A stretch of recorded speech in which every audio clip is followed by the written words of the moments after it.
your goal is to be the largest online, and you are, retailer in the world. Beyond that, what's the goal? Well, our mission is Earth's most customer-centric company. But I don't know what that means. Well, I'll give you an example. Right after World War II, Morita-san, the guy who founded Sony, set as the mission for Sony that they were going to make Japan known for quality. You have to remember, this was a time when Japan was known for cheap copycat products. And Morita-san said, he didn't say we're going to make Sony known for quality. He said we're going to make Japan known for quality. He chose a mission for Sony that was bigger than Sony.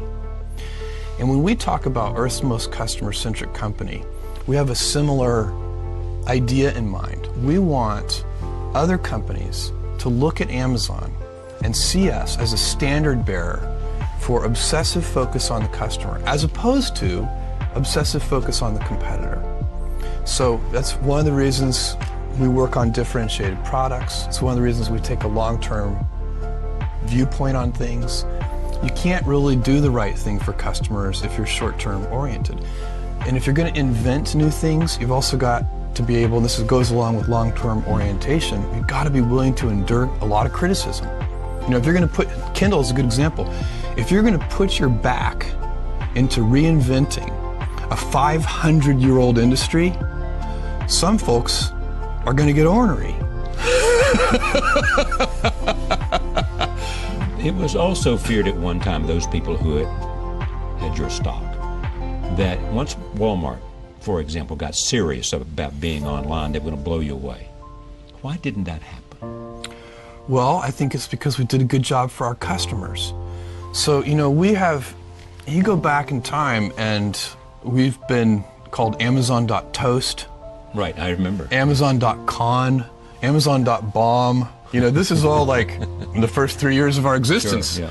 And that's part of what I'm talking about, the willingness to be misunderstood. If you're going to do things, we lay out what we're doing and we tell people, you know, how we think about things. Like I'm saying to people, you know, the iPad is not a Kindle killer. I'm very clear about that, but it doesn't keep people from writing that. And I'm very clear about why. It's a totally differentiated device. It's $139. Works in bright sunlight. You can read with one hand. It's so light and the battery lasts a month. For $139, why wouldn't you want a device like that? Okay, but let me go back to the Walmart issue then. Yeah. What was it that made you able to sustain a challenge from the world's greatest retailer? Obsessive customer focus on... But how do you focus on the customer better than they focus on the customer? Well, I mean, they're pretty good at focusing on the customer too. But we're very differentiated in how we do it. And so our approach, if you think about our retail business, which I think is what you're asking about here, there are really three things that we know are critical. That's the heart and soul of your business, isn't it? Well, and especially relative to the Walmart question, I think that's the key. It's selection, low prices, and fast, convenient, reliable delivery. So that the shipment side. And so we have... Wait. So Walmart doesn't have low prices, fast, and convenient delivery? I would claim that Amazon has much broader selection. In many cases, if I don't want to be overly bold in my claim, but the online model gives us significant cost structure advantages that lets us have even lower prices than physical stores. Selling online? Well, sometimes they do have umbrella problems sometimes where they don't want to compete against themselves online versus offline. But a Walmart, with all of the volume that it buys, its purchasing power, therefore gives it the ability to offer lower prices. Well, doesn't that give them an advantage they ought to be able to translate? Because their purchasing power is bigger than your purchasing power, is it not? I think in a lot of the product categories, that ship sailed a long time ago. Meaning what? Meaning that we have the purchasing power to compete with anybody. We have the volume relationships with suppliers. That playing field has been leveled. Okay. If you'd asked me that question, 10 or 15 years ago, I'd have agreed with you that there was the challenge you had overcome. But even then, our profitability is not our customer's problem. We don't take the point of view that we're going to price products, at a particular margin for ourselves. We say we're going to price products competitively, and if that means on that product that we lose money, that's okay, because we need to take care of the customer and earn trust, and we'll figure out over time. And if we find we can't ever make money with that product, we'll stop selling it.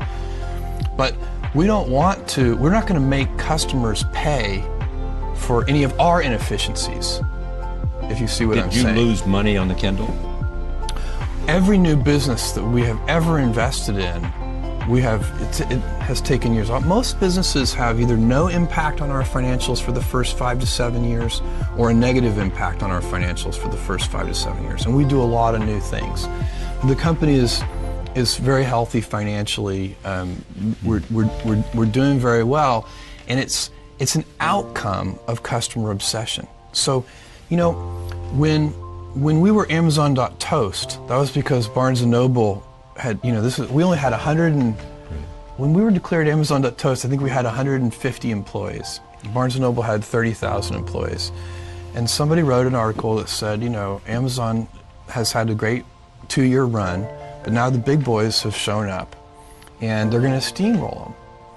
And, we had a all-hands meeting. I called all 150 employees together. I said, look, because everybody's worried about it. Every employee has read the Amazon.toast article.